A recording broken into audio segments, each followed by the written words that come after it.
Capítulo 2. La variación en la naturaleza. Variabilidad. Antes de aplicar a los seres orgánicos en estado natural los principios a que hemos llegado en el capítulo pasado, podemos discutir brevemente si estos seres están sujetos a alguna variación.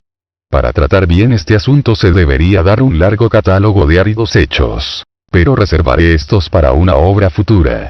Tampoco discutiré aquí las varias definiciones que se han dado de la palabra especie. Ninguna definición ha satisfecho a todos los naturalistas. Sin embargo, todo naturalista sabe vagamente lo que él quiere decir cuando habla de una especie. Generalmente, esta palabra encierra el elemento desconocido de un acto distinto de creación. La palabra variedad es casi tan difícil de definir, pero en ella se sobreentiende casi universalmente comunidad de origen, aunque esta rara vez pueda ser probada. Tenemos además lo que se llama monstruosidades, pero estas pasan gradualmente a las variedades. Por monstruosidad supongo que se entiende alguna considerable anomalía de conformación, generalmente perjudicial o inútil para la especie. Algunos autores usan la palabra variación en un sentido técnico, simplificando una modificación debida directamente a las condiciones físicas de la vida. Y las variaciones en este sentido se supone que no son hereditarias. Pero ¿quién puede decir que el nanismo de las conchas de las aguas salobres del Báltico, o las plantas enanas de las cumbres alpinas, o la mayor espesura del pelaje de un animal del extremo norte no hayan de ser en algunos casos hereditarios, por lo menos durante algunas generaciones? Y en este caso, presumo yo que la forma se denominaría variedad. Puede dudarse si las anomalías súbitas y considerables de estructura, como las que vemos de vez en cuando en nuestros productos domésticos, y especialmente en las plantas, se propagan alguna vez con permanencia en estado natural. Casi todas las partes de todo ser orgánico están tan hermosamente relacionadas con sus complejas condiciones de vida, que parece tan improbable el que una parte haya sido producida súbitamente perfecta, como el que una máquina complicada haya sido inventada por el hombre en estado perfecto. En domesticidad, algunas veces, aparecen monstruosidades que se asemejan a conformaciones normales de animales muy diferentes. Así, alguna vez han nacido cerdos con una especie de trompa, y si alguna especie salvaje del mismo género hubiese tenido naturalmente trompa podría haberse dicho que ésta había aparecido como una monstruosidad. Pero hasta ahora no he podido encontrar, después de diligente indagación, casos de monstruosidades que se asemejen a conformaciones normales en formas próximas, y solo estos casos tienen relación con la cuestión. Si alguna vez aparecen en estado natural formas monstruosas de estas clases y son capaces de reproducción, lo que no siempre ocurre, como se presentan rara vez y en un solo individuo, su conservación dependería de circunstancias extraordinariamente favorables. Además, durante la primera generación y las siguientes se cruzarían con la forma ordinaria, y así su carácter anormal se perdería casi inevitablemente. Pero en otro capítulo tendré que insistir sobre la conservación y perpetuación de las variaciones aisladas o accidentales. Diferencias individuales. Las muchas diferencias ligeras que aparecen en la descendencia de los mismos padres, o que puede presumirse que han surgido así por haberse observado en individuos de una misma especie que habitan una misma localidad confinada, pueden llamarse diferencias individuales. Nadie supone que todos los individuos de la misma especie estén fundidos absolutamente en el mismo molde. Estas diferencias individuales son de la mayor importancia para nosotros, porque frecuentemente, como es muy conocido de todo el mundo, son hereditarias, y aportan así materiales para que la selección natural actúe sobre ellas y las acumule, de la misma manera que el hombre acumula en una dirección dada las diferencias individuales de sus producciones domésticas. Estas diferencias individuales afectan generalmente a lo que los naturalistas consideran como partes sin importancia. Pero podría demostrar, mediante un largo catálogo de hechos, que partes que deben llamarse importantes, tanto si se las mira desde un punto fisiológico como desde el de la clasificación, varían algunas veces en los individuos de una misma especie. Estoy convencido de que el más experimentado naturalista se sorprendería del número de casos de variación, aun en partes importantes de estructura, que podría recopilar autorizadamente, como los he recopilado yo durante el transcurso de años. Hay que recordar que los sistemáticos están lejos de complacerse al hallar variabilidad en caracteres importantes, y que no hay muchas personas que quieran examinar trabajosamente órganos internos e importantes y comparar estos en muchos ejemplares de la misma especie. Nunca se hubiera esperado que las ramificaciones de los nervios principales junto al gran ganglio central de un insecto fuesen variables en la misma especie. Podría haberse pensado que cambios de esta naturaleza solo se habían efectuado lenta y gradualmente, y, sin embargo, Sir J. Lubbock ha mostrado la existencia de un grado de variabilidad en estos nervios principales en Coccus, que casi puede compararse con la ramificación irregular del tronco de un árbol. Puedo añadir que este naturalista filósofo ha mostrado también que los músculos de las larvas de algunos insectos distan mucho de ser uniformes. Algunas veces, los autores ratonan en un círculo vicioso, cuando dicen que los órganos importantes nunca varían, pues, como lo han confesado honradamente algunos naturalistas, estos mismos autores clasifican prácticamente como importantes aquellas partes que no varían y, desde este punto de vista, nunca se hallará ningún caso de una parte importante que varíe. Pero desde cualquier otro punto de vista, se pueden presentar seguramente muchos ejemplos. Existe un punto relacionado con las diferencias individuales, que es en extremo desconcertante. Me refiero a aquellos géneros que han sido llamados proteos o polimorfos, en los cuales las especies presentan una extraordinaria variación. Por lo que se refiere a muchas de estas formas, difícilmente dos naturalistas se ponen de acuerdo en clasificarlas como especies o como variedades. Podemos poner como ejemplo Rubus, Rosa y Aracium, entre las plantas. Algunos géneros de insectos y de braquiópodos. En la mayor parte de los géneros polimorfos, algunas de las especies tienen caracteres fijos y definidos. Los géneros que son polimorfos en un país parecen ser, con pocas excepciones, polimorfos en otros países, y también, a juzgar por los braquiópodos, en periodos anteriores. Estos hechos son muy desconcertantes, porque parecen demostrar que esta clase de variabilidad es independiente de las condiciones de vida. Me inclino a sospechar que, por lo menos en algunos de estos géneros polimorfos, vemos variaciones que no son ni de utilidad ni de perjuicio para la especie, y que, por consiguiente, la selección natural no ha recogido ni precisado, según se explicará más adelante. Como todo el mundo sabe, los individuos de la misma especie presentan muchas veces, independientemente de la variación, grandes diferencias de conformación, como ocurre en los dos sexos de diversos animales, en las dos o tres clases de hembras estériles u obreras en los insectos, y en los estados joven y larvario de muchos de los animales inferiores.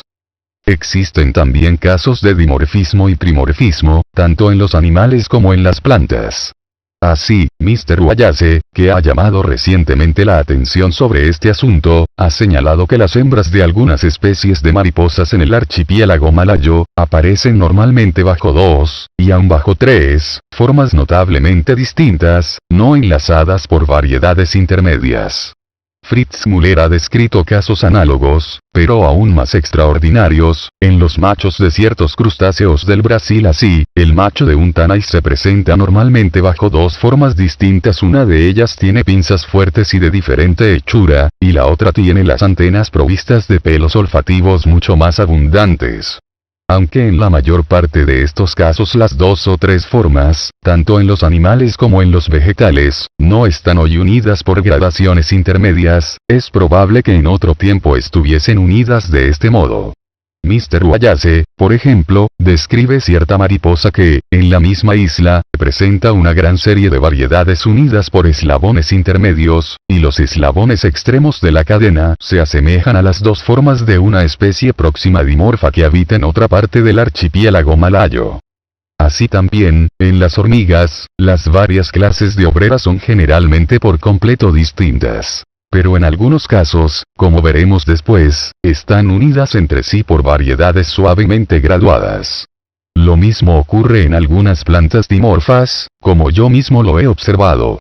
Ciertamente, al principio, parece un hecho muy notable que la misma mariposa hembra tenga la facultad de producir al mismo tiempo 3 formas distintas femeninas y una masculina, y que una planta hermafrodita produzca por las semillas del mismo fruto 3 formas distintas hermafroditas que lleven 3 clases diferentes de hembras y 3, o hasta 6, clases diferentes de machos.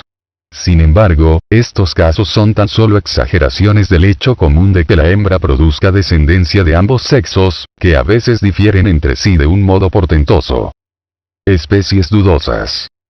Las formas que poseen en grado algo considerable el carácter de especie, pero que son tan semejantes a otras formas, o que están tan estrechamente unidas a ellas por gradaciones intermedias, que los naturalistas no quieren clasificarlas como especies distintas, son, por varios conceptos, las más importantes para nosotros. Tenemos todo fundamento para creer que muchas de estas formas dudosas y muy afines han conservado fijos sus caracteres durante largo tiempo, tan largo, hasta donde nosotros podemos saberlo, como las buenas y verdaderas especies. Prácticamente, cuando el naturalista puede unir mediante formas intermedias 2 formas cualesquiera, considera la una como variedad de la otra, clasificando la más común, o a veces la descrita primero, como especie, y la otra como variedad. Pero a veces surgen casos de gran dificultad, que yo no enumeraré aquí, al decidir si hay que clasificar o no una forma como variedad de otra, aun cuando estén estrechamente unidas por formas intermedias. Y tampoco suprimirá siempre la dificultad la naturaleza híbrida, comúnmente admitida, de las formas intermedias. En muchísimos casos, sin embargo, se clasifica una forma como variedad de otra, no porque se hayan encontrado realmente los eslabones intermedios, sino porque la analogía lleva al observador a suponer que estos existen actualmente en alguna parte o pueden haber existido antes, y aquí queda abierta una amplia puerta para dar entrada a las conjeturas y a la duda. De aquí que, al determinar si una forma ha de ser clasificada como especie o como variedad, la opinión de los naturalistas de buen juicio y amplia experiencia parece la única guía que seguir. En muchos casos, sin embargo, tenemos que decidir por mayoría de naturalistas, pues pocas variedades bien conocidas y caracterizadas pueden mencionarse que no hayan sido clasificadas como especies, a lo menos por algunos jueces competentes. Es indiscutible que las variedades de esta naturaleza dudosa distan mucho de ser raras. Compárense las diversas floras de la Gran Bretaña, de Francia y de los Estados Unidos, escritas por diferentes naturalistas, y véase qué número tan sorprendente de formas han sido clasificadas por un botánico como buenas especies y por otro como simples variedades. Mr. H. C. Watson, al cual estoy muy obligado por auxilios de todas clases, me ha señalado 182 plantas británicas, que son consideradas generalmente como variedades, pero que han sido todas clasificadas como especies por algunos botánicos, y al hacer esta lista omitió muchas variedades insignificantes que, no obstante, han sido clasificadas por algunos botánicos como especies, y ha omitido por completo varios géneros sumamente polimorfos. En los géneros que encierran las formas más poliformas, Mr. Babington cita 251 especies, mientras que Mr. Benta cita solamente 112. Una diferencia de 139 formas dudosas. Entre los animales que se unen para cada cría y que cambian mucho de lugar, rara vez pueden hallarse en un mismo país formas dudosas clasificadas por un zoólogo como especies y por otro como variedades. Pero son comunes en territorios separados. ¿Cuántos pájaros e insectos de América del Norte y de Europa que difieren entre sí ligerísimamente han sido clasificados por un naturalista eminente como especies dudosas y por otro como variedades, o razas geográficas, como frecuentemente se las llama? Mr. Wallace, en varios estimables trabajos sobre diferentes animales, especialmente sobre lepidópteros, que viven en las islas del archipiélago malayo, expone que estos pueden clasificarse en 4 grupos. A saber, formas variables, formas locales, razas geográficas o subespecies, y verdaderas especies típicas. Las primeras, o formas variables, varían mucho dentro de los límites de la misma isla. Las formas locales son medianamente constantes y distintas en cada isla, tomada por separado. pero cuando se comparan juntas todas las de las diversas islas, se ve que las diferencias son tan ligeras y graduadas, que es imposible definirlas o describirlas, aunque al mismo tiempo las formas extremas sean suficientemente distintas. Las razas geográficas, o subespecies, son formas locales completamente fijas y aisladas. Pero como no difieren entre sí por caracteres importantes y muy marcados, no hay criterio posible, sino solo opinión particular, para determinar cuáles tienen que ser consideradas como especies y cuáles como variedades. Por último, las especies típicas ocupan el mismo lugar en la economía natural de cada isla que las formas locales y subespecies. Pero, como se distinguen entre sí con mayor diferencia que la que existe entre las formas locales y las subespecies, son casi universalmente clasificadas por los naturalistas como especies verdaderas. Sin embargo, no es posible dar un criterio seguro por el cual puedan ser reconocidas las formas variables, las formas locales, las subespecies y las especies típicas. Hace muchos años, comparando y viendo comparar a otros las aves de las islas, muy próximas entre sí, del archipiélago de los Galápagos, unas con otras y con las del continente americano, quedé muy sorprendido de lo completamente arbitraria y vaga que es la distinción entre especies y variedades. En las islitas del pequeño grupo de la Madera existen muchos insectos clasificados como variedades en la admirable obra de Mr. Wollaston, pero que seguramente serían clasificados como especies distintas por muchos entomólogos. Hasta Irlanda tiene algunos animales considerados ahora generalmente como variedades, pero que han sido clasificados como especies por algunos zoólogos. Varios ornitólogos experimentados consideran nuestra perdiz de Escocia Lagopus scoticus solo como una raza muy caracterizada de una especie noruega, mientras que el mayor número la clasifica como una especie indubitable, propia de la Gran Bretaña. Una gran distancia entre las localidades de dos formas dudosas lleva a muchos naturalistas a clasificar estas como dos especies distintas. Pero se ha preguntado con razón qué distancia bastará. Si la distancia entre América y Europa es cumplida, ¿será suficiente la que hay entre Europa y las Azores, o Madeira, o las Canarias, o entre las varias islitas de estos pequeños archipiélagos? Mr. B. D. Walsh, distinguido entomólogo de los Estados Unidos, ha descrito lo que él llama variedades fitofágicas y especies fitofágicas. La mayor parte de los insectos que se mantienen de vegetales viven a expensas de una clase de planta o de un grupo de plantas. Algunos comen indistintamente de muchas clases, pero no varían a consecuencia de ello. En algunos casos, sin embargo, Mr. Walsh ha observado insectos, encontrados viviendo sobre diferentes plantas, que presentan en su estado larvario, en el perfecto, o en ambos, diferencias ligeras, pero constantes, en el color, tamaño o en la naturaleza de sus secreciones. Se observó que en algunos casos solo los machos. En otros casos, los machos y las hembras diferían así en pequeño grado. Pero ningún observador puede fijar para otro, aun dado que pueda hacerlo para sí mismo, cuáles de estas formas fitofágicas deben ser llamadas especies y cuáles variedades. Mr. Walsh clasifica como variedades las formas que puede suponerse que se cruzarían entre sí ilimitadamente, y como especies las que parece que han perdido esta facultad. Como las diferencias dependen de que los insectos han comido mucho tiempo plantas distintas, no puede esperarse que se encuentren eslabones intermedios que unan las diversas formas. El naturalista pierde así su mejor guía para determinar si ha de clasificar las formas dudosas como especies o como variedades. Esto, necesariamente, ocurre también con organismos muy afines que habitan en distintos continentes o islas.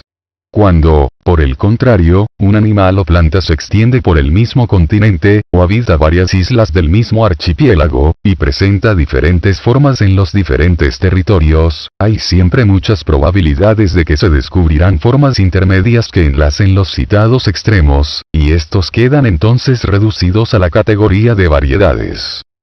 Un corto número de naturalistas sostiene que los animales nunca presentan variedades, y entonces, estos mismos naturalistas clasifican como de valor específico la más leve diferencia, y cuando la misma forma idéntica se ha encontrado en dos países distantes o en dos formaciones geológicas, creen que dos especies distintas están ocultas bajo la misma vestidura.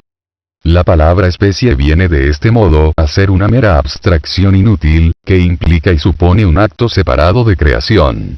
Lo positivo es que muchas formas consideradas como variedades por autoridades competentísimas parecen, por su índole, tan por completo especies, que han sido clasificadas así por otros competentísimos jueces. Pero discutir si deben llamarse especies o variedades antes de que haya sido aceptada generalmente alguna definición de estos términos, es dar inútilmente palos al aire. Muchos de estos casos de variedades muy acentuadas o especies dudosas merecen ciertamente reflexión, pues se han aducido diversas e interesantes clases de razones procedentes de la distribución geográfica, variación analógica, hibridismo, etc., intentando determinar su categoría. Pero el espacio no me permite discutirlas aquí. Una atenta investigación llevará, sin duda, a los naturalistas a ponerse de acuerdo en muchos casos sobre la clasificación de formas dudosas. No obstante, hay que confesar que en los países mejor conocidos es donde encontramos el mayor número de ellas. Me ha sorprendido el hecho de que si un animal o planta en estado silvestre es muy útil al hombre, o si por cualquier motivo atrae mucho su atención, se encontrarán casi siempre registradas variedades de ella. Además, estas variedades serán clasificadas frecuentemente como especies por algunos autores. Fijémonos en el roble común, que tan atentamente ha sido estudiado. Sin embargo, un autor alemán distingue más de una docena de especies basadas en formas, que son casi universalmente consideradas como variedades por otros botánicos, y en nuestro país pueden citarse las más elevadas autoridades botánicas y los prácticos para demostrar que el roble de frutos sentados y el roble de frutos pedunculados son buenas y distintas especies o que son simples variedades. Puedo referirme aquí a la notable memoria publicada recientemente por A. de Candolle sobre los robles del mundo entero. Nadie tuvo nunca materiales más abundantes para la distinción de las especies, ni pudo haber trabajado sobre ellos con mayor celo y perspicacia. Da primero detalladamente los numerosos pormenores de conformación, que varían en las diversas especies, y calcula numéricamente la frecuencia relativa de las variaciones. Detalla más de una docena de caracteres que pueden hallarse variando aún en la misma rama, a veces según la edad o desarrollo, a veces sin causa alguna a que puedan atribuirse. Estos caracteres no son, naturalmente, de valor específico. Pero, como ha advertido Asagray al comentar esta memoria, son como los que entran generalmente en las definiciones de las especies.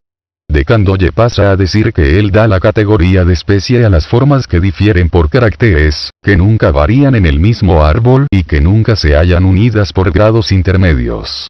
Después de esta discusión, resultado de tanto trabajo, hace observar expresamente: están equivocados los que repiten que la mayor parte de nuestras especies se hallan claramente limitadas y que las especies dudosas están en pequeña minoría.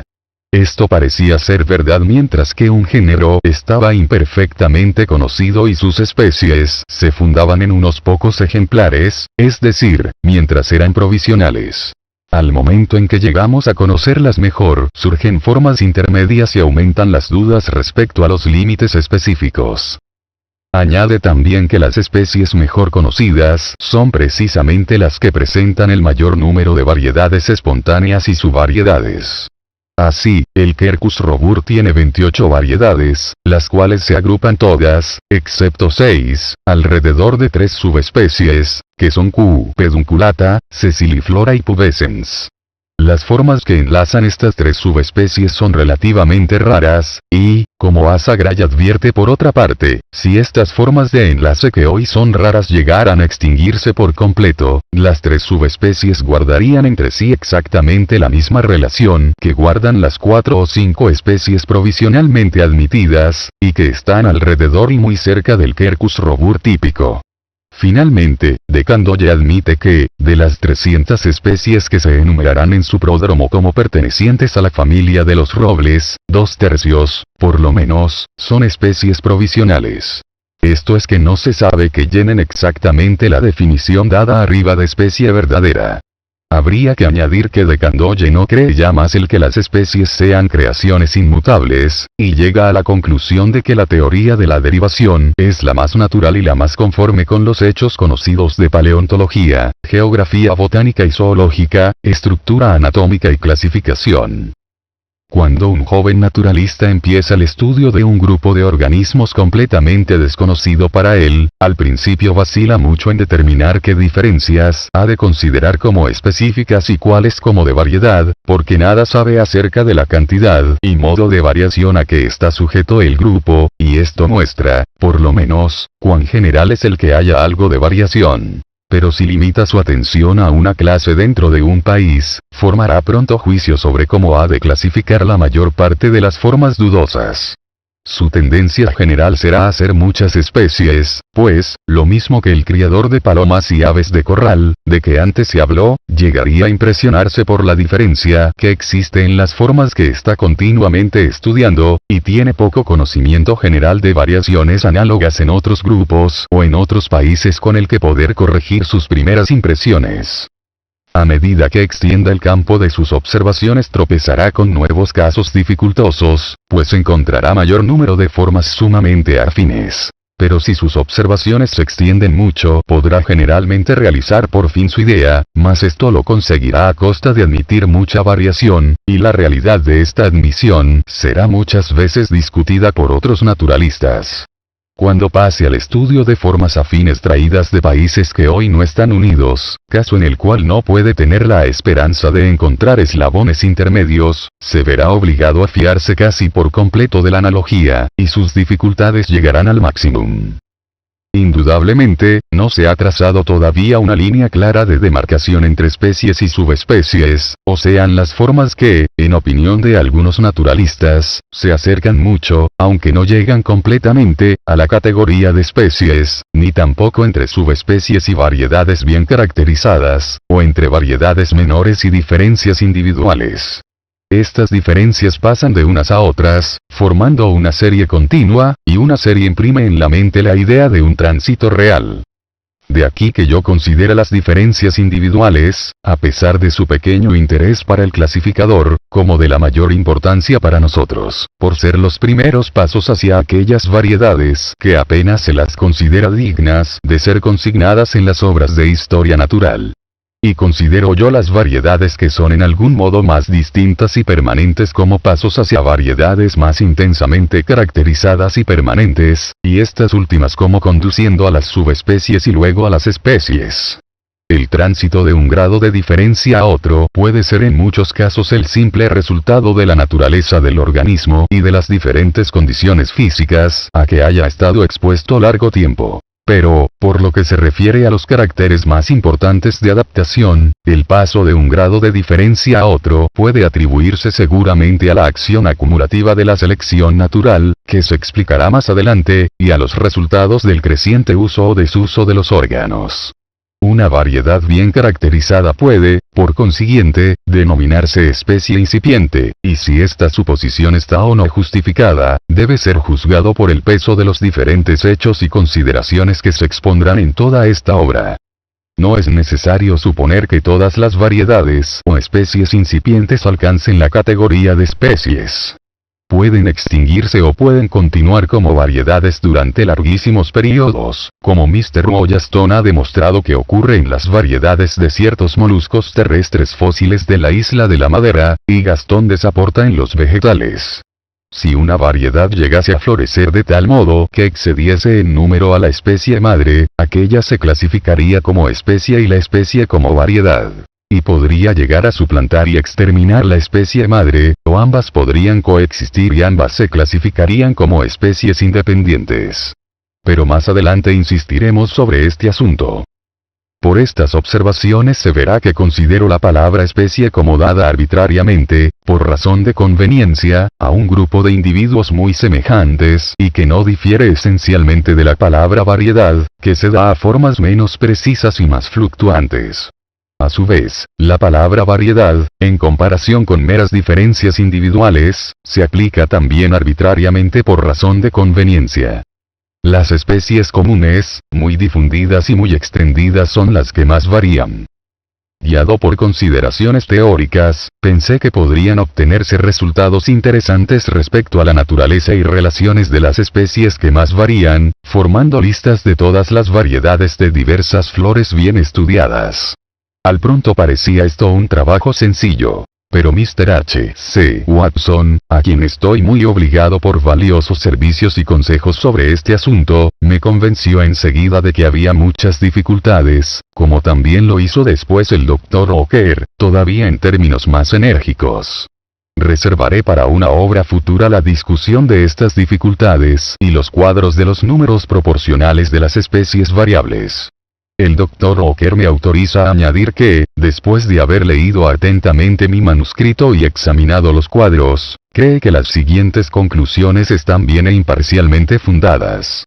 Todo este asunto, sin embargo, tratado con mucha brevedad, como es aquí necesario, es algo desconcertante, y no pueden evitarse las alusiones a la lucha por la existencia, divergencia de caracteres y otras cuestiones que han de ser discutidas más adelante.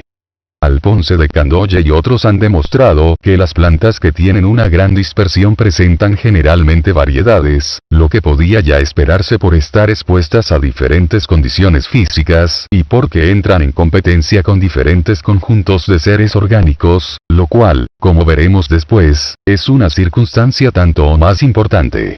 Pero mis cuadros muestran además que en todo país limitado las especies que son más comunes, esto es, más abundante en individuos, y las especies muy difundidas dentro del mismo país, y este es un concepto diferente de ocupar mucha extensión y, hasta cierto punto, de ser común, son las que con más frecuencia originan variedades lo suficientemente caracterizadas para ser registradas en las obras de botánica.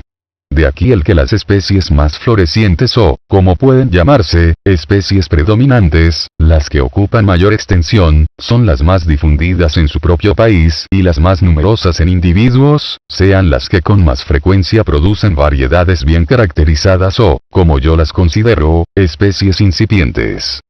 Y esto podría quizá haber sido previsto. Pues como las variedades, para hacerse en algún modo permanentes, necesariamente tienen que luchar con los otros habitantes de su país, las especies que son ya predominantes serán las más aptas para producir descendientes, los cuales, aunque modificados solo en muy débil grado, heredan, sin embargo, las ventajas que hicieron capaces a sus padres de llegar a predominar entre sus compatriotas. En estas observaciones sobre el predominio ha de sobreentenderse que solo se hace referencia a las formas que entran en mutua competencia, y especialmente a los miembros del mismo género o clase que tienen costumbres casi semejantes. Respecto al número de individuos, o hacer común una especie, la comparación, naturalmente, se refiere solo a los miembros del mismo grupo.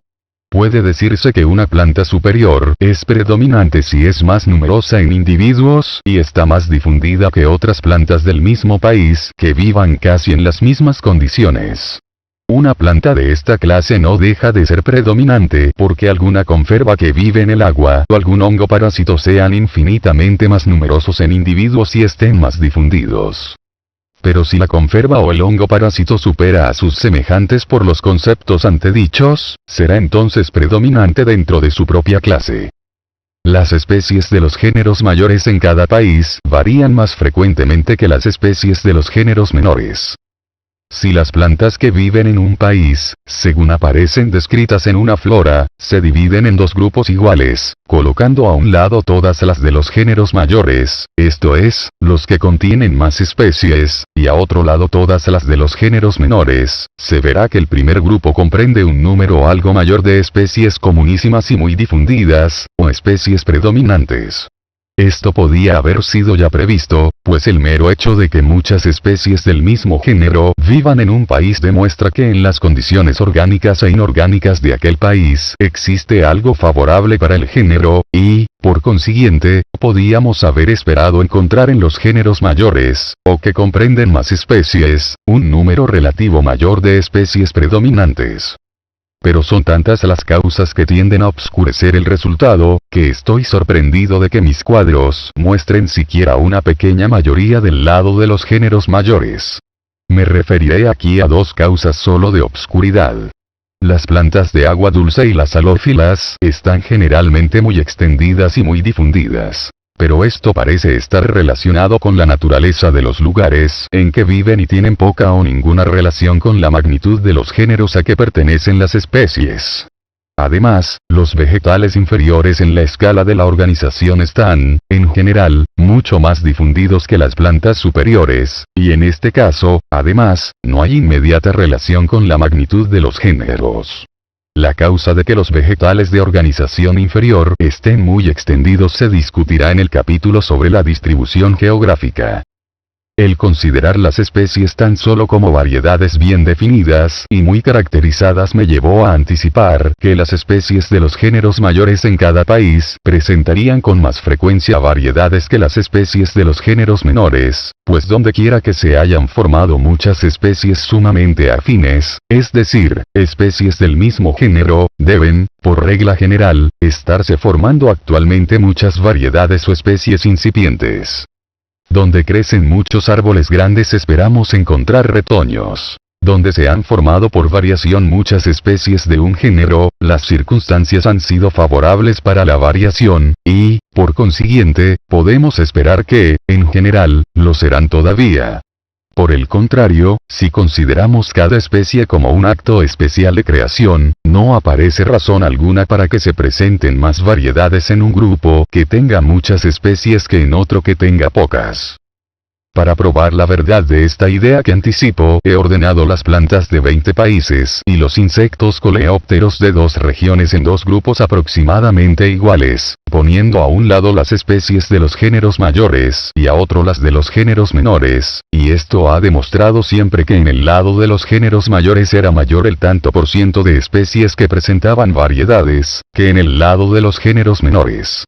Además, las especies de los géneros grandes que presentan variedades presentan siempre un número relativo mayor de variedades que las especies de los géneros pequeños. Ambos resultados subsisten cuando se hace otra división y cuando se excluyen por completo de los cuadros todos los géneros muy pequeños que solo comprenden de 1 a 4 especies.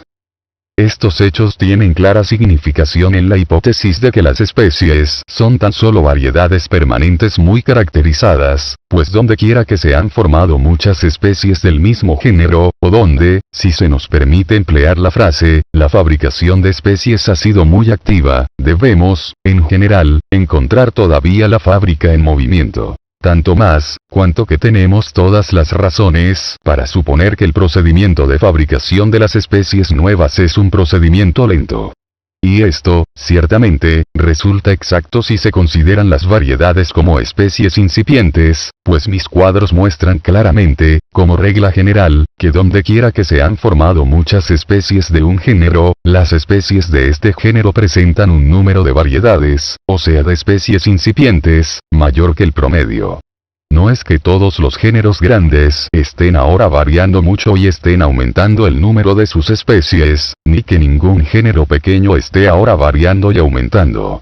Pues si esto fuese así sería fatal para mi teoría, puesto que la geología claramente nos dice que frecuentemente géneros pequeños, en el transcurso del tiempo, han aumentado mucho, y que con frecuencia géneros grandes han llegado a su máximum, han declinado y desaparecido.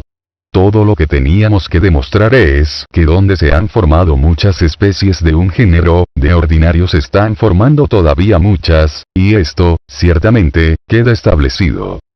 Muchas de las especies incluidas en los géneros mayores parecen variedades por ser entre sí muy afines, aunque no igualmente, y por tener distribución geográfica restringida. Entre las especies de los géneros grandes y sus variedades registradas existen otras relaciones dignas de mención. Hemos visto que no hay un criterio infalible para distinguir las especies de las variedades bien marcadas. Y cuando no se han encontrado eslabones de enlace entre formas dudosas, los naturalistas se ven forzados a decidirse por el conjunto de diferencias entre ellas, juzgando por analogía si este conjunto es o no suficiente para elevar una forma, o ambas, a la categoría de especies. De aquí que la cantidad de diferencia es un criterio importantísimo para decidir si 2 formas han de ser clasificadas como especies o como variedades.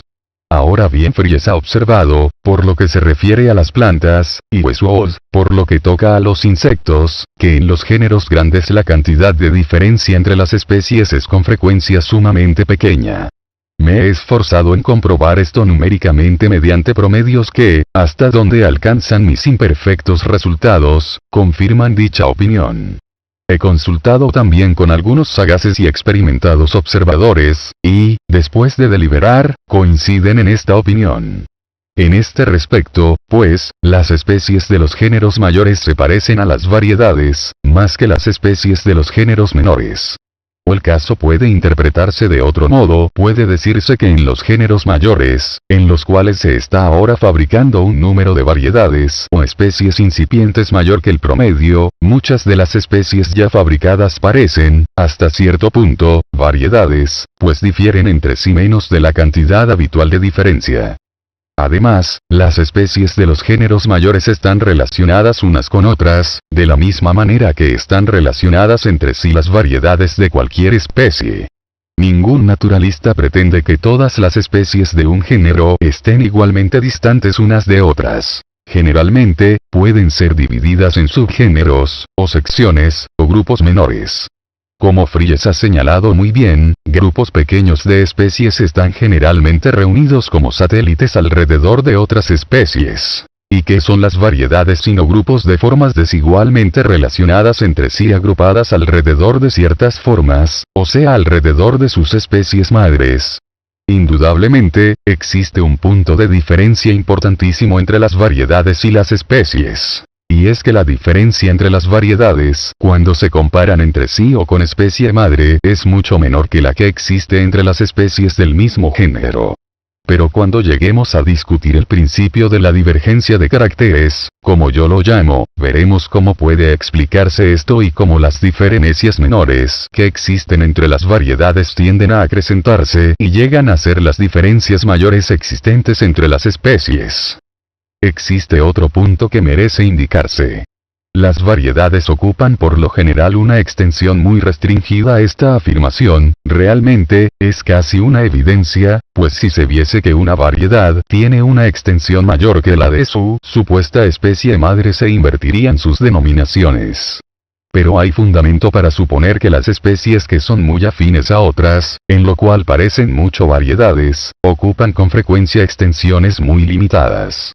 Mr. H. C. Watson me ha señalado en el bien fundamentado London Catalogue of Plants 4 a edición 63 plantas que aparecen allí clasificadas como especies, pero que él considera tan sumamente afines a otras especies, que llegan a ser de valor dudoso. Estas 63 supuestas especies se extienden, por término medio, por 6,9 de las provincias en que Mr. Watson ha dividido la Gran Bretaña.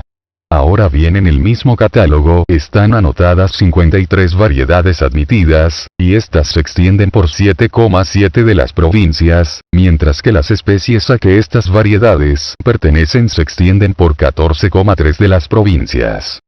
De modo que las variedades admitidas como tales tienen próximamente el mismo promedio de extensión restringido que las formas muy afines marcadas para mí por Mr. Watson como especies dudosas, pero que los botánicos ingleses clasifican casi unánimemente como buenas y verdaderas especies.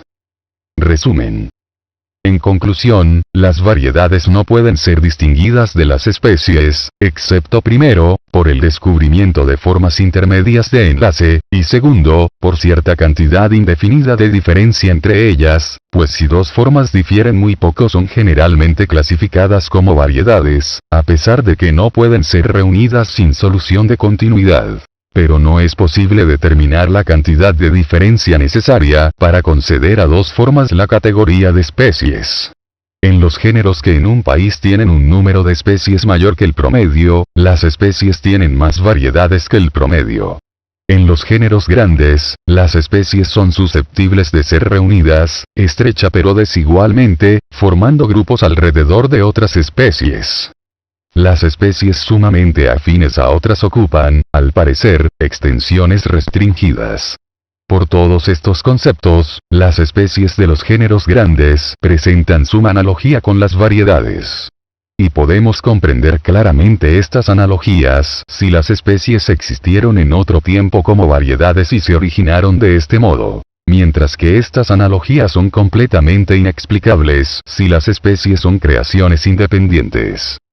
Hemos visto también que las especies más florecientes, o especies predominantes, de los géneros mayores, dentro de cada clase, son las que, proporcionalmente, dan mayor número de variedades, y las variedades, como veremos después, tienden a convertirse en especies nuevas y distintas.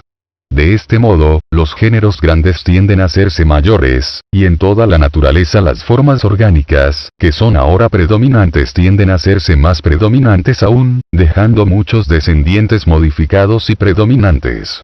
Pero, por grados que se explicarán más adelante, los géneros mayores tienden también a fragmentarse en géneros menores, y así, en todo el universo, las formas orgánicas quedan divididas en grupos subordinados a otros grupos.